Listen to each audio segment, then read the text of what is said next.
Speed आणि direction मला आहे ना, माझी स्पीड म्हणजे माझी धावपळ एवढी होती सकाळ सकाळ ती सांगायलाच नको.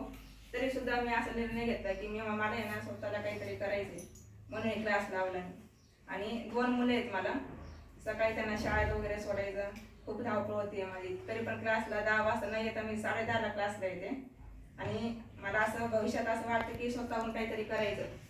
निर्णय घेतला मी, घरच्यांचा नकार होता तरी सुद्धा मी निर्णय घेतला की मग क्लास लावून काहीतरी छोटा मोठा काहीतरी करायचंय म्हणून.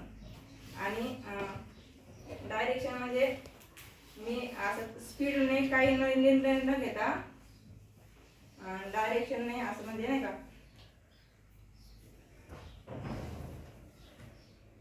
काहीतरी स्पीडनेच काहीतरी केलं की काही होत नाही. तर त्याच्यामुळं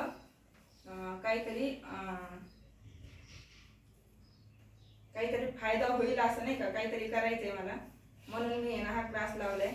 आणि मला असं वाटतंय की मी काहीतरी करेल, घरी बसून पण नाही, काही शिक्षणाचा काही फायदा होत नाही, त्याच्यामुळे काहीतरी करावं म्हणून मी क्लास लावलाय.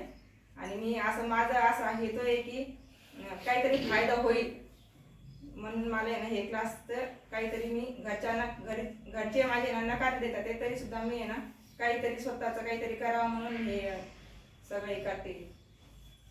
Excellent, nice.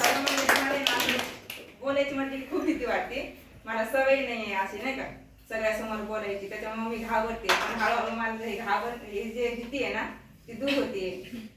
म्हणजे दूर करण्याचं काम तुम्हाला असं वाटतं की गुरु कम्प्युटर करतंय? हा, आले ना क्लासला मला जास्त दिवस नाही झाले, 10-12 दिवस झाले इथं क्लास लावून.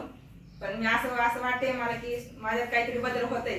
मला स्वतःहून असं वाटतंय की माझ्यात थोडं म्हणजे खूप सारा असं काहीतरी माझ्यात बदल होते. पण आता 6 महिन्याचा कोर्स आहे म्हटलं अजून काही होईलच. Yes yes yes, wow, nice. Clapping करता मॅडमसाठी, खूप सुंदर.